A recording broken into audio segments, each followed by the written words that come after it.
Vamos continuar então as nossas exposições no breve catecismo.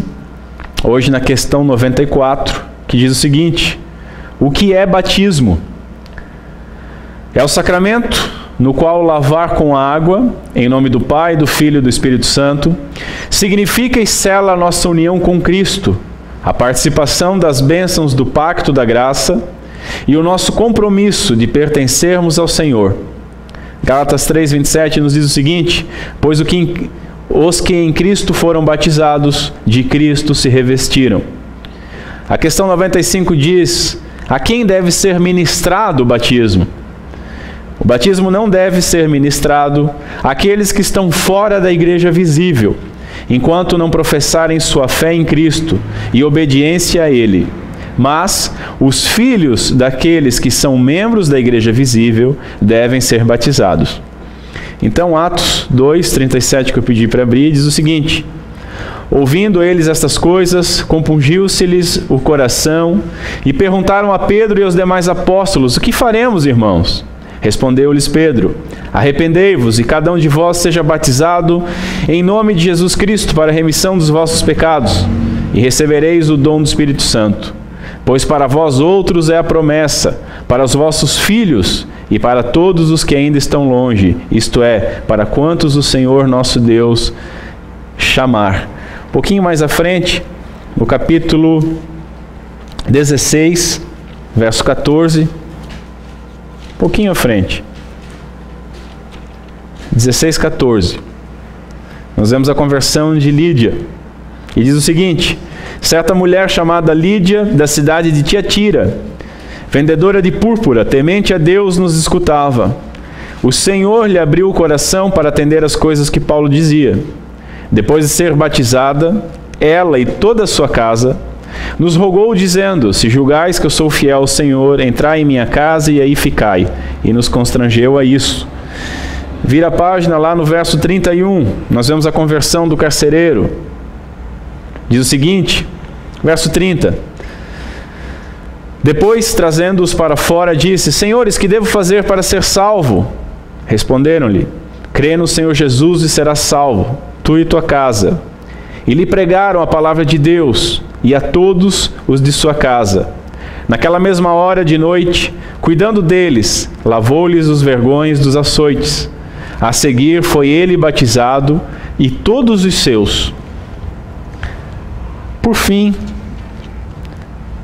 1 Coríntios 7,14 diz o seguinte: porque o marido incrédulo é santificado no convívio da esposa, e a esposa incrédula é santificada no convívio do marido crente. Doutra sorte, os vossos filhos seriam impuros, porém agora são santos. Vamos orar mais uma vez, irmãos. Senhor Deus, nosso Pai, tem misericórdia de nós essa noite, tem misericórdia de mim ao expor esse texto.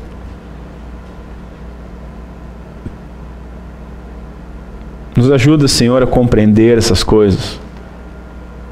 Nos livra do erro, nos livra de um tom beligerante, nos ajuda a compreendermos as dinâmicas do Teu reino, nos ajuda a compreender o Teu pacto, os Teus sacramentos e as bênçãos que nos chegam, que nos são comunicadas através desses sacramentos, pelo poder do Espírito Santo de Deus.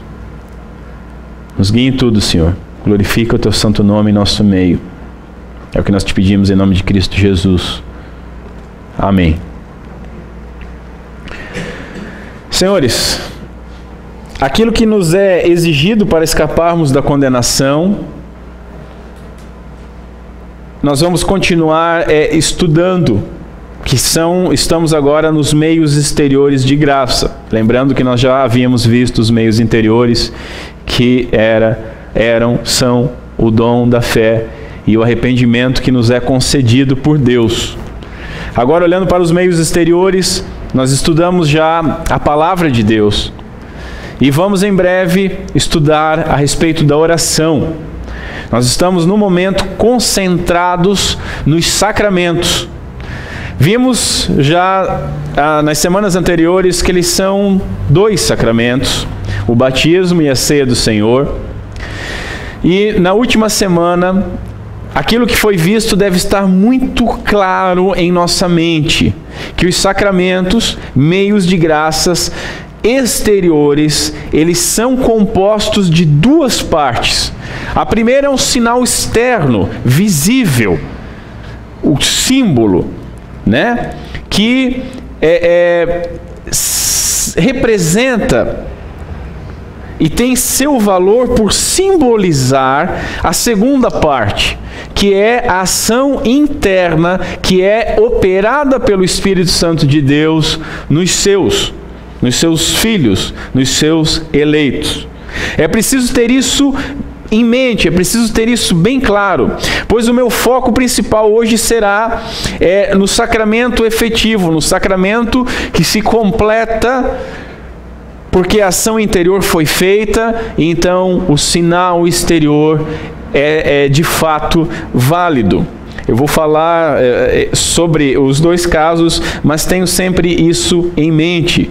Eu vou falar e focar mais naqueles que, ao participarem dos sacramentos, recebem de fato as bênçãos simbolizadas externamente, pois essas bênçãos foram comunicadas interiormente. Portanto, lembrem somente que quem recebe de Deus, que é algo comunicado interiormente, é que participa integralmente do sacramento. Nós vimos que o ato exterior, os símbolos recebem o nome do sacramento, mas o sacramento de fato é a operação interna pelo Espírito Santo.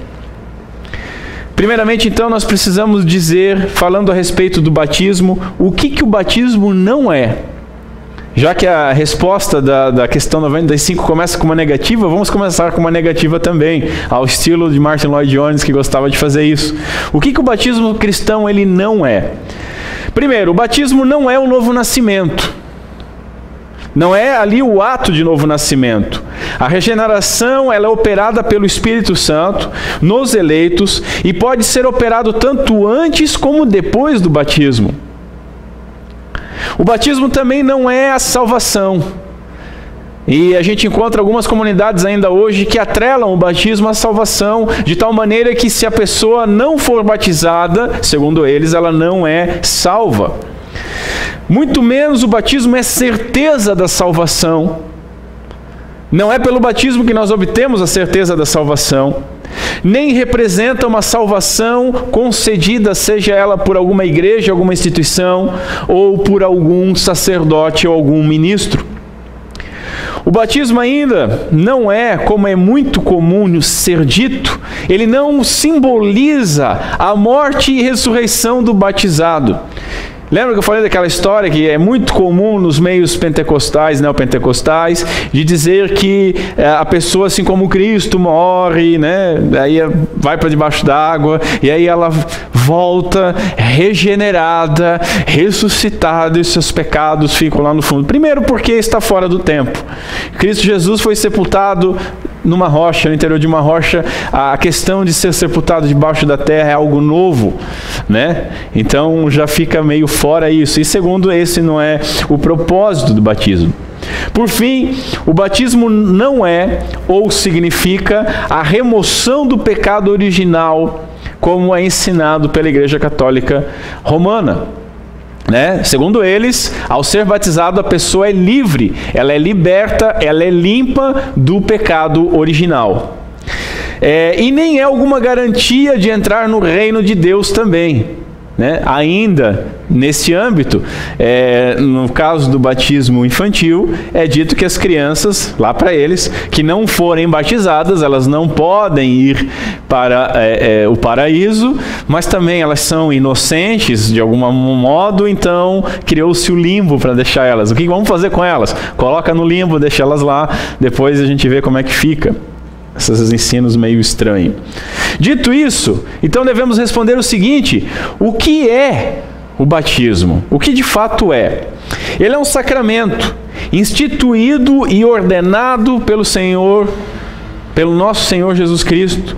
Basicamente, ele é um rito de purificação e um rito de entrada no povo de Deus, assim como a circuncisão. Ela representa um lavar purificador e regenerador. Notem, ela representa um lavar purificador e regenerador do Espírito Santo. Este lavar purificador do Espírito Santo, ele é, como eu falei na semana passada, independente do batismo. Ele é representado ali. O batismo, então, no batismo há um símbolo externo, esse lavar com água, sendo este um sinal, uma insígnia. Lembra que a gente falou semana passada sobre isso? O que era uma insígnia? Um sinal ou marca que identifica uma instituição. O que marca um cristão não é ter aquele peixinho no carro. O que marca um cristão é passar pelo rito do batismo. Então, ele é uma insígnia do pacto da graça naqueles que entram na instituição criada por Deus, que é a igreja. Esse sinal exterior, ele identifica publicamente aqueles que entram em aliança com Deus, fazendo parte, então, do povo de Deus, estando junto com o povo de Deus, recebendo das bênçãos de estar dentro, inserido na aliança. Lembrando, tendo sempre em mente que nem todo Israel é de fato israelita. Como também esse sinal ele sela, e aí sim, neste caso, nos eleitos em Cristo, unidos ao seu corpo. Nestes, o batismo não é apenas algo exterior, mas um símbolo exterior de uma realidade interna operada por Deus. E eu vou repetir isso constantemente essa noite, para que você lembre sempre daquilo que nós falamos na semana passada, dessa divisão do sacramento, no caso hoje do batismo, do interior, que é operado por Deus, e do exterior, que é o ato em si. Os nossos padrões de fé de Westminster colocam como pontos essenciais da definição do batismo os seguintes. Primeiro, o lavar com água, que eu já disse. Como já vimos, há duas obrigações no rito do batismo. Duas coisas essenciais no rito do batismo. Uma é a água e o outro é que ele seja trinitário. Nós já vamos ver a questão do trinitarismo. Porém, nas Escrituras nós não encontramos nenhuma modalidade específica sobre o batismo, né? Não foi dado nenhuma ordenação passo a passo. Portanto, eu acredito que não é muito produtivo especulações e brigas com relação à forma de como é aplicado esse batismo. Seja por imersão, seja por ablução ou por aspersão. O ponto principal é que tem que haver água. Por quê? Porque ela representa purificação. Sem água não há batismo. Mas não é a quantidade de água, né? Se fosse por quantidade de água, nós teríamos que ser batizados nem num rio, teria que ser no mar, em algo para garantir. Mas não é a quantidade, é um símbolo. Segunda coisa que nossos padrões colocam como essencial é o fator de o batismo cristão ser trinitário. O batismo que pode ser aceito como cristão, ele tem que ser feito de forma trinitária. Cristo Jesus, em Mateus 28:19, ele ordenou o batismo dizendo: batizando-os em o nome do Pai e do Filho e do Espírito Santo. Então isso já exclui qualquer igreja unitária, qualquer igreja que não acredite na Trindade de ter um batismo cristão. Bom, eles nem são uma igreja cristã, enfim. Terceiro ponto, o objetivo é demonstrar que fomos selados e somos participantes. Então, como uma insígnia da igreja visível a todos e como uma união com Cristo nos eleitos. Nestes, então, a sua justiça é imputada. Nestes, não apenas a insígnia da igreja visível, ela é colocada, mas um selo de fato, espiritual, obviamente, da participação e do pertencimento da igreja invisível. Reafirmamos que o batismo não é necessário como algo a ser feito para ser salvo. Isso tem que ficar muito claro também. Mas ele deve ser feito em obediência de fé, em obediência ao mandamento por todos os crentes e por suas famílias. Ele não é algo que é necessário para alguém ser salvo, mas não participar do batismo é uma desobediência a uma ordem de Deus. Quais seriam então os benefícios que nós recebemos com o batismo? Devemos lembrar que o batismo ele não produz fé e nem traz salvação. Assim como nem a fé é a causa da salvação, mas a fé ela é a consequência da salvação. A salvação inicia com a regeneração. Portanto, nem todos os batizados eles serão salvos. Isso parece que para o credo batista, a pessoa que exige que a pessoa, para ser batizada, ela faça uma profissão de fé, parece que eles têm um negócio assim que não, fazendo a profissão de fé, os nossos problemas acabaram, a pessoa vai ser batizada e ela vai ficar firme, porque ela professou a fé. Mas isso acaba sendo uma ilusão e a gente vai ver isso. O seu valor está... primeiramente, em nós sermos admitidos numa igreja, como uma insígnia, né? Marca. Nós somos admitidos na comunidade do povo de Deus, e esse é o rito da nossa entrada. Isso é muito importante, nos traz grandes bênçãos. Nos eleitos, este ato externo, ele simboliza o ato interno, feito pela ação do Espírito Santo, aquele lavar regenerador, purificando os que foram adotados, selando-os na igreja invisível, naquela comunidade celestial e eterna. Aquela igreja que o Senhor sabe quais são os membros, aquela igreja que é una, que é de todas as épocas, que é católica, né, no sentido de ser universal, a qual pertencem somente os filhos de Deus. Irmãos, quem decide quem é salvo é Deus. Deus decide quem vai ser salvo, e Ele decidiu isso antes da fundação do mundo, nos seus decretos da eleição.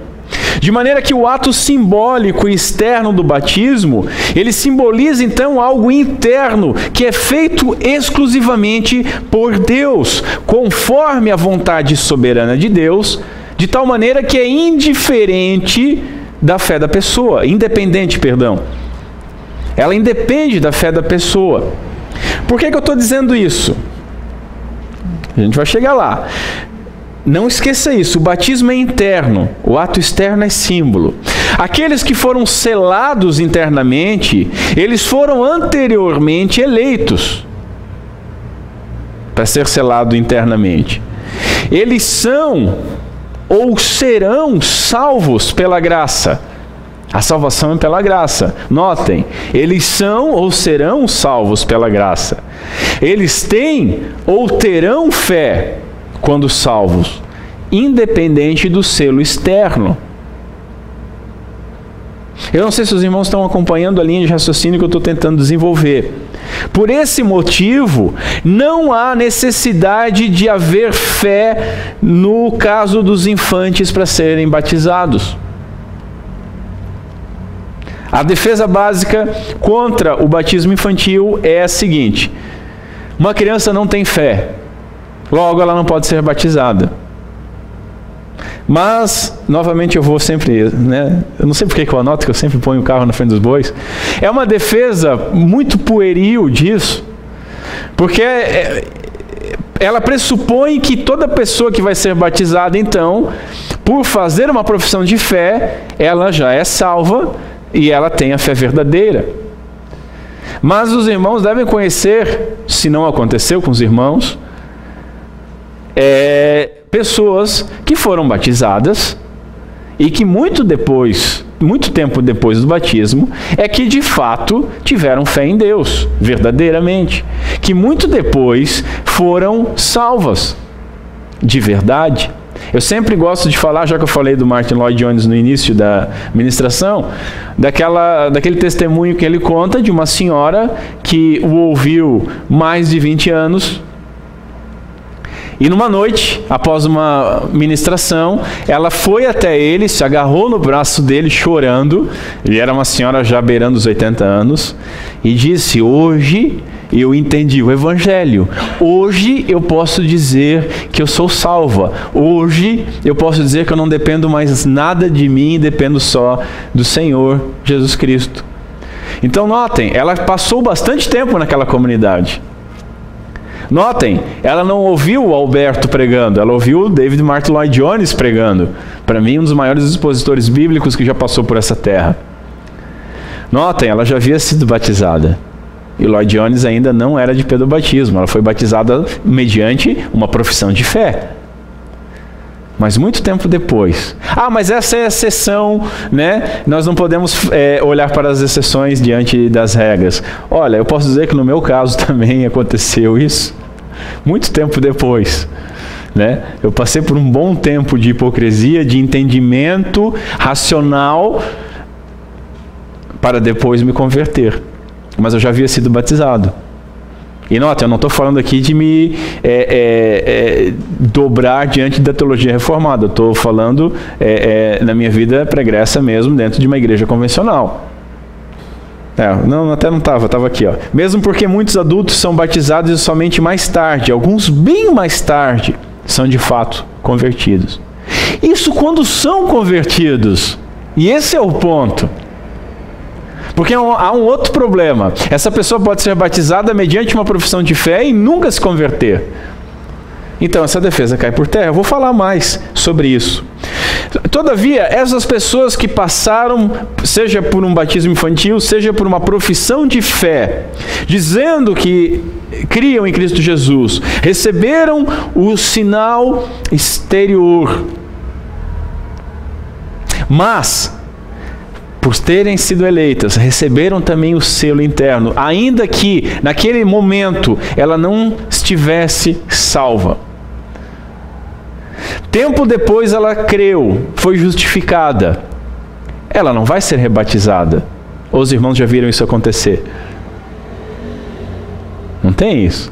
Vamos fazer o rebatismo anual daqueles que se converteram após o batismo esse ano, né? Não tem isso, não acontece. Claro, existem algumas instituições estranhas, como aquela que tem um templo de Salomão, que eu já vi testemunho de uma pessoa de lá dizendo: olha, depois que eu me batizei a 28ª vez, a minha vida mudou. Poxa, se fosse numa região, porque lá é imersão, né? Se fosse numa região semiárida, até valeria a pena porque garantiu o banho dessa pessoa de alguma maneira. Mas poxa, 28.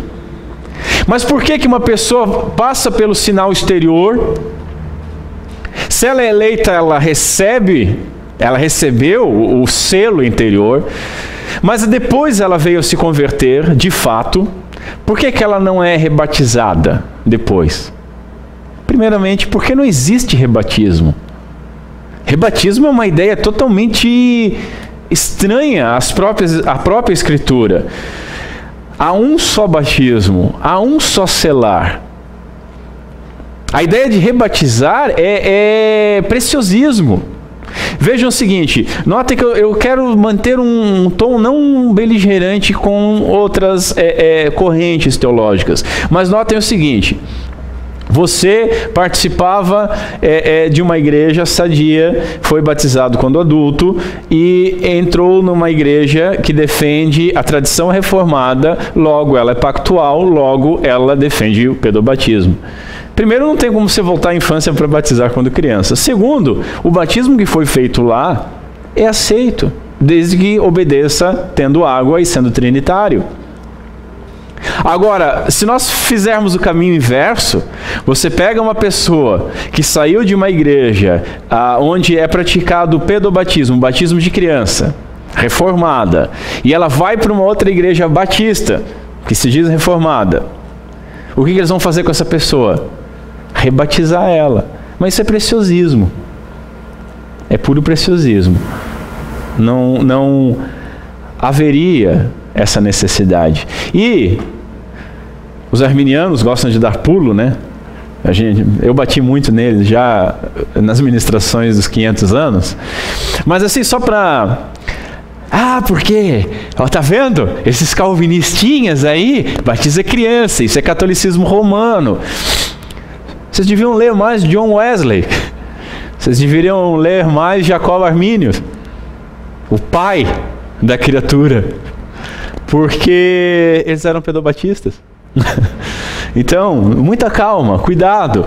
Sem entendimento, as pessoas às vezes pegam um martelo e querem sair quebrando tudo. Calma, às vezes o telhado é tão de vidro que você deve manter uma posição mais tranquila. Continuando, outra coisa que acompanha o batismo são os votos, né? Os votos, tanto do batizado, como no caso do pedobatismo, do batismo infantil, os votos dos pais. E esses votos são muito importantes. Normalmente é feita uma profissão de fé nesse dia, onde além do compromisso com as Escrituras, se assume um compromisso com a comunidade de fé. Né? A pessoa, ela assume um compromisso de pertencer àquele grupo, àquele povo, e de se submeter às regras, às autoridades estabelecidas naquela comunidade de fé. E esses votos não são feitos simplesmente para a comunidade de fé, mas são feitos diante de Deus. Obviamente, um voto feito diante de Deus. Hoje a igreja relativiza tudo, né? Até mesmo o casamento está relativizado. O casamento hoje é um amor de Hollywood, é eterno enquanto dura. Mas esses votos são sérios, são feitos diante de Deus e serão cobrados. A questão 95, que nós lemos, diz o seguinte: o batismo não deve ser ministrado àqueles que estão fora da igreja visível. Eu aqui já neguei isso, porque já vieram algumas pessoas aqui, e tem igrejas que eu sei que fazem isso. As pessoas, elas não são católicas, mas elas também não são cristãs. Elas tiveram algum contato com o evangelicalismo. E aí nascem as suas crianças e elas têm um ranço do catolicismo, de que essa criança de alguma forma vai ser condenada se acontecer alguma coisa. E aí um ranço de um evangelicalismo, de que o batismo católico lá está errado e deve ser feito alguma coisa. O que essas pessoas gostam de fazer? Elas gostam de procurar as igrejas e pedir para os pastores para apresentarem as suas crianças. E notem o seguinte: existem muitos pastores que têm aquela ideia, não, vamos fazer de tudo para trazer as pessoas, aproximar, e aí a gente já, né, trabalha com essas pessoas e ganha elas para Jesus. Muito bem. Eu neguei. Por que eu neguei? Primeiro eu neguei porque a pessoa veio já pedir uma coisa que a gente não faz, que é apresentar criança. Nós não apresentamos a criança. Em segundo lugar, eu não poderia nem mesmo apresentar, nem batizar uma criança que está fora da igreja visível. Os seus pais estão fora da igreja. Que compromisso eles vão ter se nem eles vão à igreja? Que compromisso eles vão ter? E como é que eu vou estabelecer um rito aonde vai ser feito um voto desses pais ensinarem, disciplinarem as crianças no caminho do Senhor? Não dá. E aí eu disse, com todo amor, com todo carinho, disse: olha, vamos fazer o seguinte, vamos marcar algumas reuniões, eu explico para vocês como é que é. Aí sim, essa é a oportunidade. Pô, não começa fazendo as coisas para ganhar, não, ganha lá fora. Explica o que está acontecendo para a pessoa, para ela ter um entendimento. Eu disse: ó, se quiser eu me disponho, nós nos reunimos, eu explico como nós cremos, e aí vocês decidem depois. Eu estou esperando até hoje, né? Estou esperando até hoje e vou esperar muito tempo. Devemos batizar então somente aqueles que foram instruídos na fé, que desejam fazer parte da igreja visível e que desejam entrar em uma união pactual com Cristo. Eu tenho falado muito a respeito aqui de igreja visível e invisível, e não sei se todos lembram dos conceitos, né? Mas vamos ver o seguinte: o Catecismo Maior, na questão 62, ele diz que a igreja visível constitui-se da sociedade de todos quantos, em todas as eras e lugares do mundo, professam a verdadeira religião, juntamente com seus filhos. Então, é a sociedade de todos os membros de igreja, uma verdadeira religião, e os seus filhos. Isso é a igreja visível, aqueles que estão inseridos visivelmente em alguma comunidade. O que difere da invisível? Porque na visível tem o joio. A invisível nós não sabemos como é que é, Deus conhece. Ele sabe quem são os seus. Tá. Vejam o seguinte, o que diz no Catecismo Maior. Professam.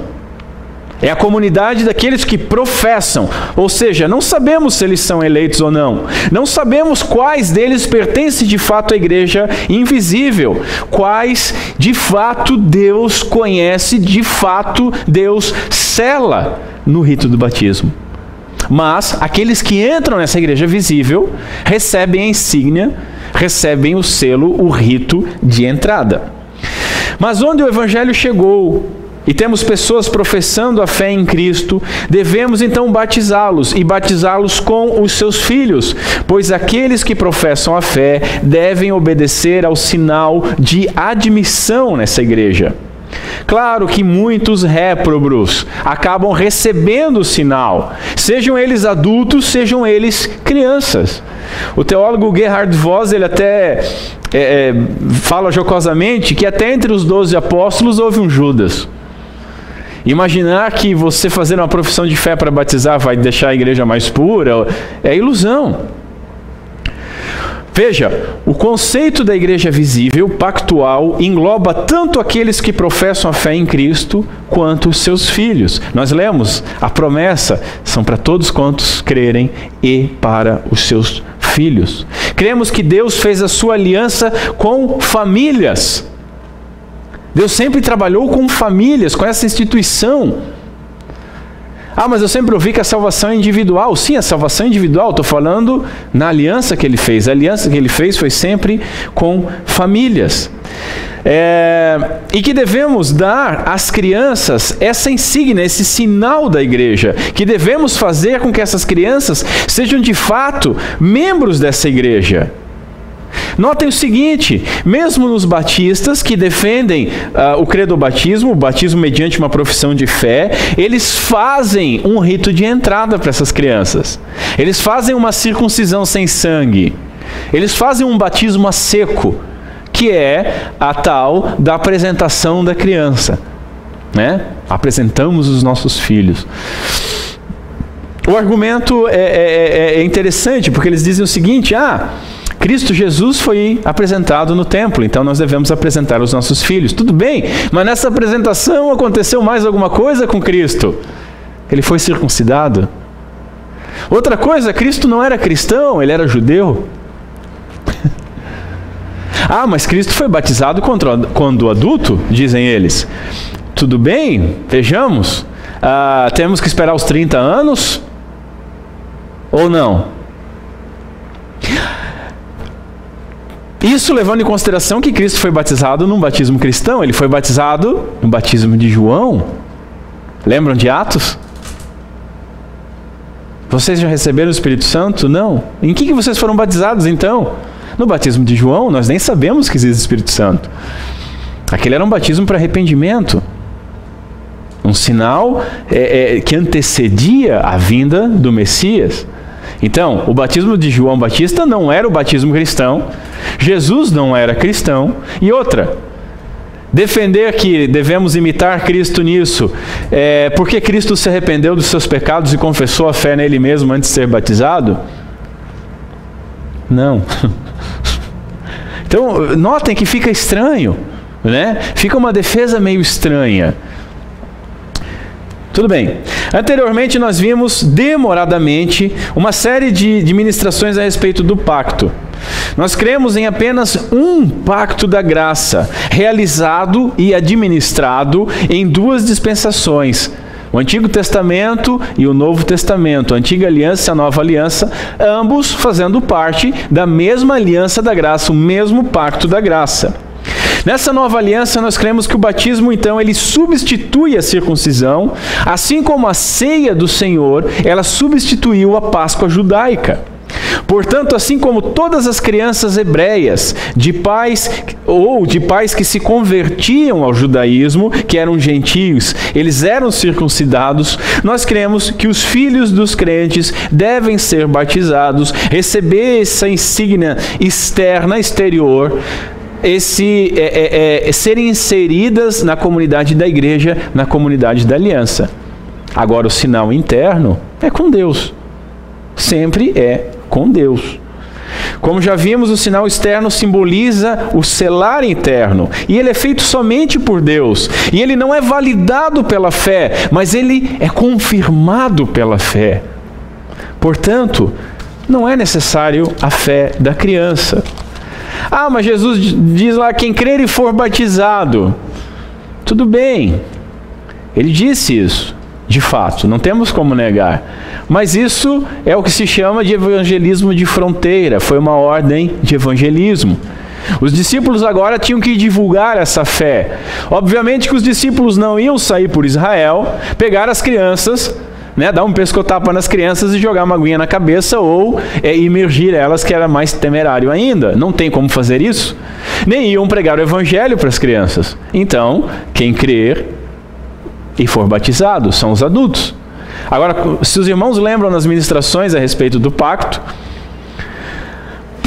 na cultura da antiga aliança, o povo judeu, ele considerava aquele que estava sem o sinal alguém imundo.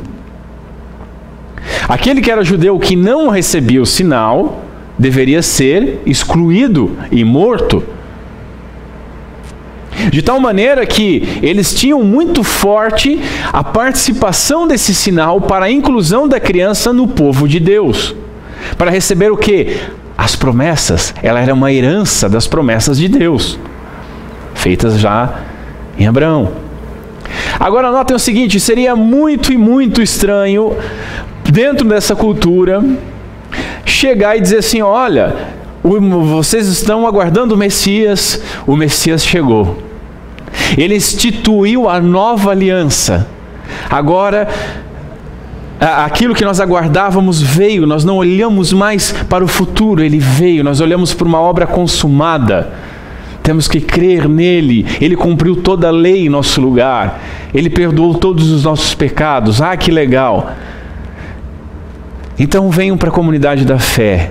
Ah, legal. O que eu faço? Ah, vocês vão ser batizados. Beleza. Aí a pessoa já vem com os filhos. Porque antes os filhos eram herdeiros da aliança e recebiam o sinal. Não. Os filhos não. Ah, tá, mas na nova aliança que é superior à antiga, onde as sombras passaram, eu deixo a criança de fora? Se isso de fato fosse assim, ao menos alguma explicação sobre isso deveria ter.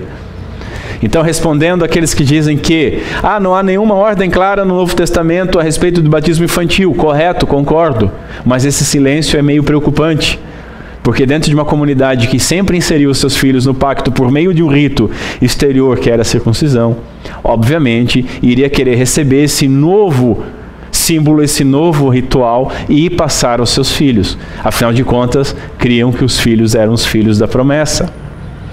Conseguiram acompanhar? Uma acusação boba que sofremos é que nós inserimos as crianças no pacto e depois essas crianças se perdem. Houve um pastor muito conhecido aí, que é dispensacionalista, que ele fez porque veja, aqueles que se dizem reformados, que tem como é que ele diz? O bezerro de ouro da reforma, que é o pedobatismo, eles dizem que creem em eleição, colocam os filhos deles como herdeiros da aliança, e esses filhos depois crescem e se perdem, e aí saem da aliança. Isso é estranho para ele. A impressão que me dá, como eu já falei essa noite mesmo, é que essa pessoa nunca batizou algum adulto que fez a profissão de fé e que ele se perdeu. Nunca. Todo mundo que fez profissão de fé na igreja do camarada perseverou até o final. Será? E será que o exemplo, se fosse verdade, que eu duvido, na comunidade dele pode ser expandido para todas as demais igrejas? Não, com certeza não. Veja o seguinte, irmãos, Abraão circuncidou tanto Ismael quanto Israel. Ele circuncidou os dois. Ismael e Isaque. Os dois foram circuncidados. Depois, Ismael se perde, mas ele recebeu o sinal. E aí? Aí o Isaque se mantém firme. E o que ele faz? Ele circuncida tanto Esaú quanto Jacó. Esaú se perde. E aí? Então isso não é uma razão. Se nós formos negar o batismo porque não sabemos se a criança crê ou não, então não podemos batizar porque não sabemos se ela crê ou não, nós deveríamos também negar aos adultos. Por quê? Porque ninguém sabe quem são os eleitos. Os adultos que eu batizei aqui nessa comunidade, eu não tenho como saber se eles vão se perder ou não. Eu não tenho como saber se eles vão se manter fiéis ou não.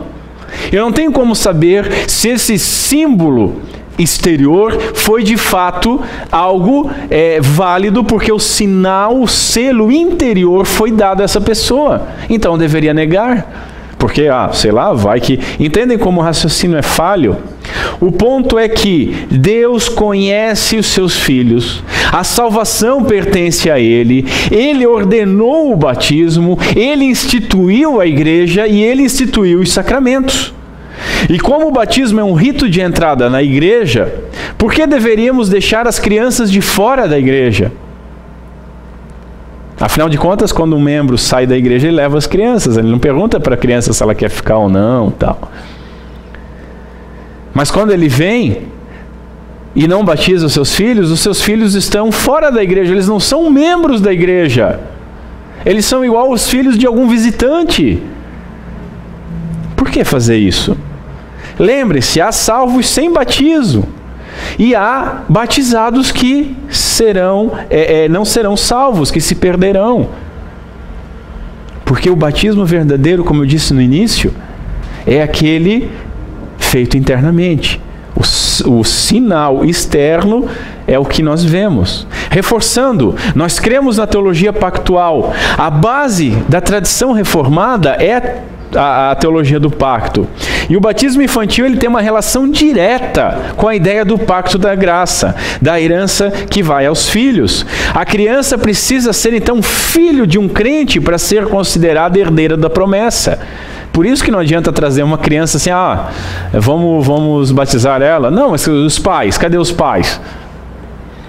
A gente insere no pacto os herdeiros da promessa. Se os pais não estão presentes. Desde o estabelecimento do pacto da graça, Deus tratou com famílias. Desde Gênesis, lembram que foi dito em Gênesis 3,15 que era a descendência. Depois, quando Abraão é chamado, Gênesis 12, novamente vai ter a descendência. Lá em Gênesis 17 é que Deus estabelece então o sinal do pacto na antiga aliança. Deus prometeu um pacto eterno.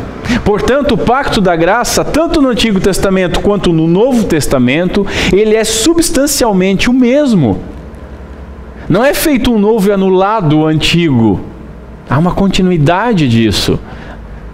Muitos não creem nisso. Muitos creem que há duas classes de pessoas. Há os judeus e há a igreja. E aí não são o mesmo povo.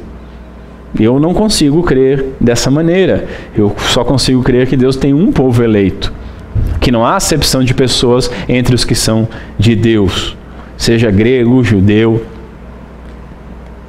O rito da circuncisão no Antigo Testamento, então, era um sinal de purificação e de relacionamento pactual entre Deus e o seu povo. E ocorre o mesmo com o batismo no Novo Testamento. Portanto, Deus ordenou e devemos obedecer. Nós recebemos uma ordem para colocar o sinal do pacto, tanto sobre nós como sobre os nossos filhos. E os filhos da aliança têm algum privilégio? Há algum benefício em nós colocarmos, dispensarmos esse símbolo e colocarmos a criança na aliança? Há alguma coisa, há algum benefício para a criança de fato? Lógico que há. Primeiramente, elas já receberam a bênção de ter pais crentes. A maioria de nós gostaria muito de ter crescido num lar verdadeiramente cristão e não cresceu. Quantos problemas teriam sido evitados na nossa vida? Depois, elas herdam uma educação e uma disciplina conforme as Escrituras. Claro que nós estamos vendo o mundo ideal. Pais que trazem seus filhos para serem batizados e se comprometem em ensinar e disciplinar essas crianças, a orar com elas, a ensinar a orar, a ensinar as Escrituras. instigando a ler as Escrituras. Elas herdam um lar, então, em que se ora e que se honra o nome do Senhor, em que se invoca o nome do Senhor. Elas herdam também o privilégio de serem membros da igreja. Toda a comunidade tem um envolvimento com essas crianças. Não são filhos de fulano ou de ciclano. São nossos irmãos. E está sob nossa responsabilidade essas crianças. Nessa comunidade elas recebem os meios exteriores de graça. A palavra, a oração, o batismo já e no seu tempo a ceia do Senhor.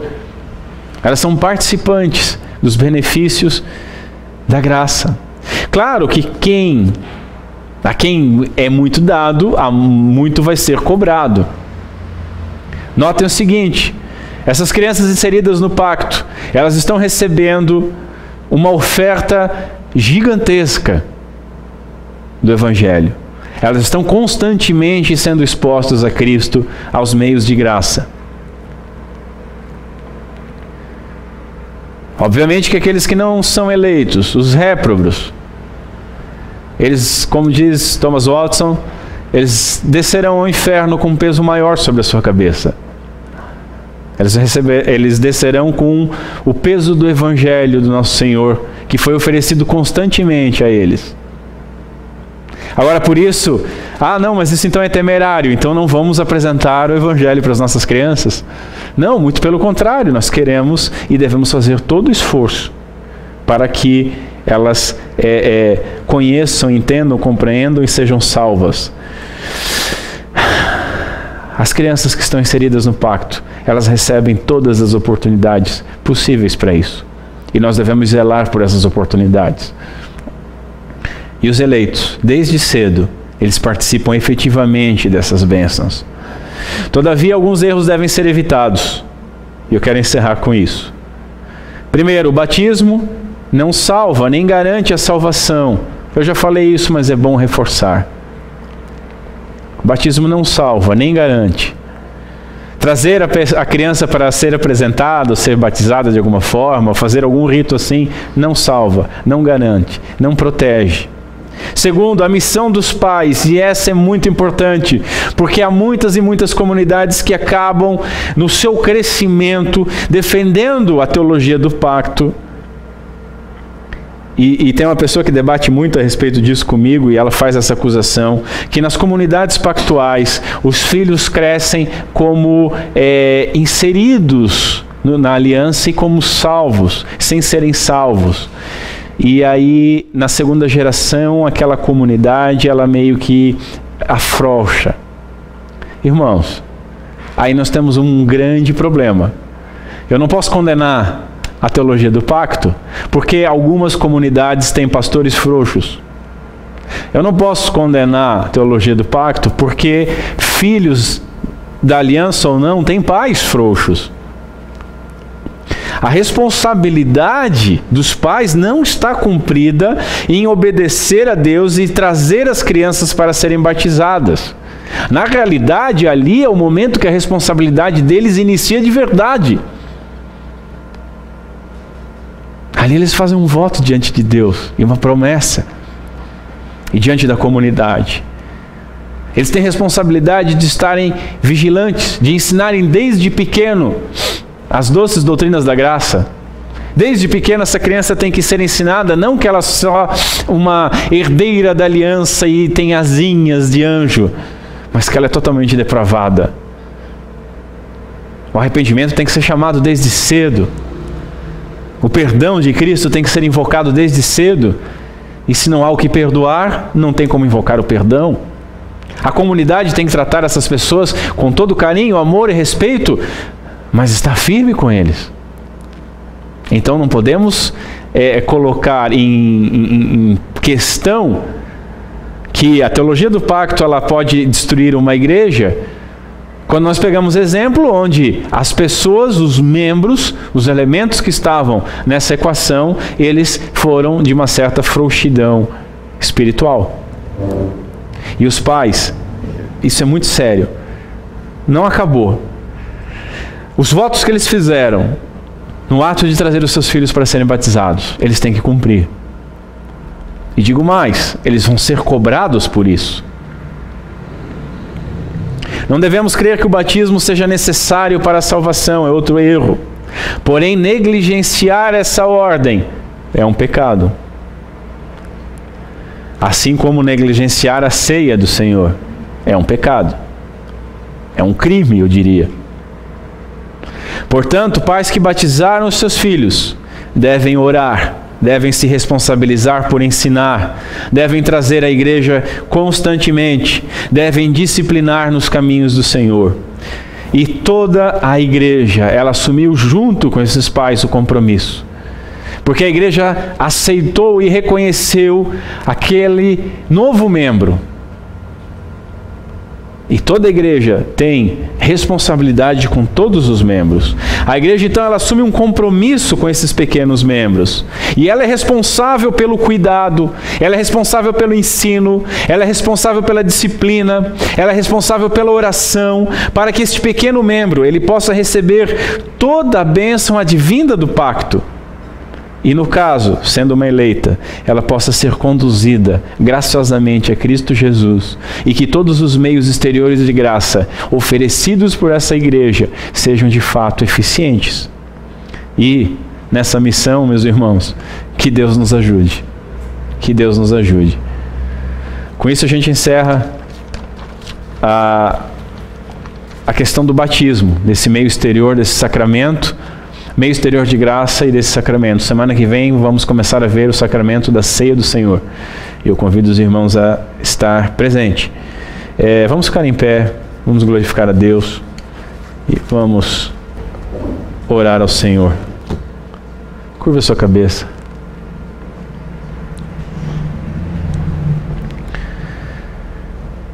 Senhor Deus, nosso Pai,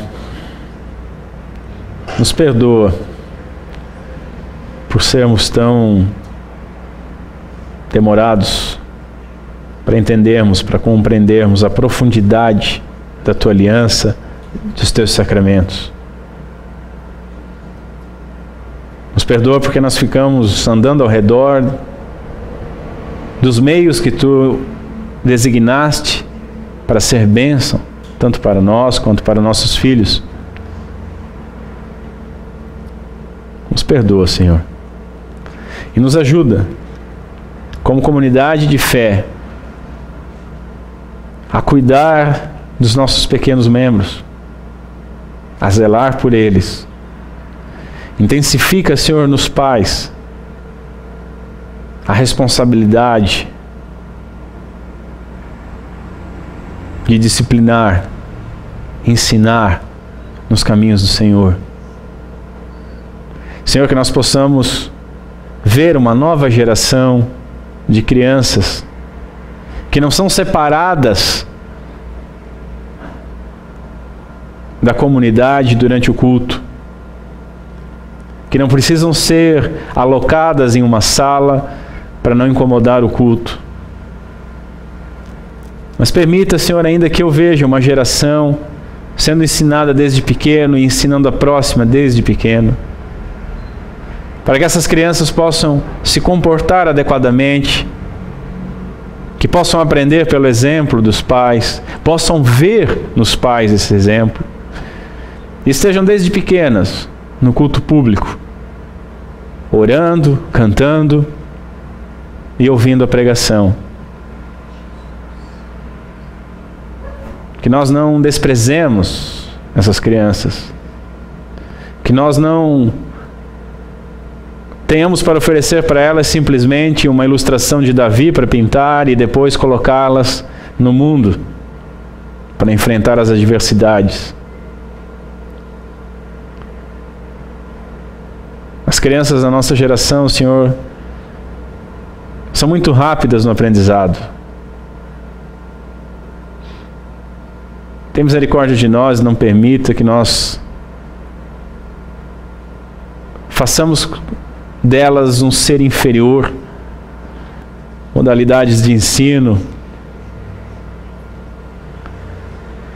aonde tudo vira uma festa, tudo é uma brincadeira, tudo é lúdico. Mas como sempre foi na história, a tua palavra sendo ministrada, o exemplo dos pais sendo dado, essas sementes sendo guardadas, nós sabemos que as santas sementes do teu evangelho, elas vão frutificar em terra boa. Nos ajuda, Senhor. Nos ajuda a assumir e cumprir a nossa responsabilidade. Desperta as igrejas para isso, Senhor. Que nós possamos prestar atenção e nos responsabilizar pela próxima geração. E tenhamos o cuidado de criar uma geração muito melhor que a nossa. Muito mais forte. Muito mais viva. Muito mais dependente da tua graça. Que descanse na tua soberania. Esse é o desejo do nosso coração, Senhor. É o que nós te pedimos, em nome de Cristo Jesus. Amém.